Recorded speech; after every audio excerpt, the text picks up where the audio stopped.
শুধু কমেন্টস করলে হবে না ভাই, কমেন্টসের পাশাপাশি রিপ্লে কমেন্টস করতে হবে।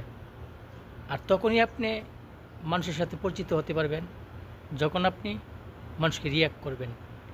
রিয়্যাক্ট এমন একটা জিনিস ভাই, যদি আপনি প্রত্যেকটা ভিডিওতে 10 জন 15 জনকে রিয়্যাক্ট করতে পারেন, তখনই আপনি মানুষের সাথে পরিচিত হইতে পারেন।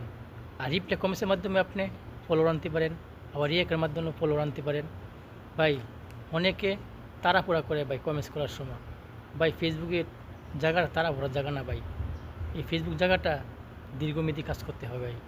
এইভাবে আপনি কাজ করে যান, একটা গঠনমূলক কমেন্টস করবেন, 5 জনকে রিপ্লে কমেন্টস করবেন, 15 জনকে রিয়্যাক্ট করবেন। এভাবে সারাদিন যদি আপনি 50টা ভিডিও দেখেন, 20টা ভিডিও দেখেন, তাহলে বুঝেন আপনি কতগুলো রিয়্যাক্ট করে। সেই রিয়্যাক্ট থেকে আপনি ফলোয়ারও পাইবেন, পরিচিতও পাইবেন, এঙ্গেজমেন্টও পাইবেন। আর বড় বড় সেলিব্রিটি যারা আছে তাদের সাথে ভাই তুলনা আমার দিয়ে লাভ নাই ভাই। আমি ছুটি ইউজার, আমাকে রিপ্লে কমেন্টসের মাধ্যমেই ফলোয়ার আনতে হয়।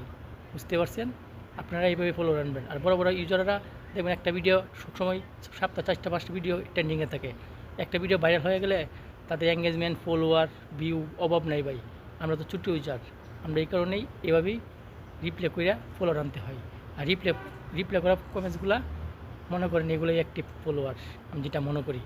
অনেক আছে লাইফে যায় ফিন কমেন্টে ফলোয়ার আনে ভাই, ফিন কমেন্টসে ফলোয়ার, রিপ্লে কমেন্টসে ফলোয়ার দ্বিগুণ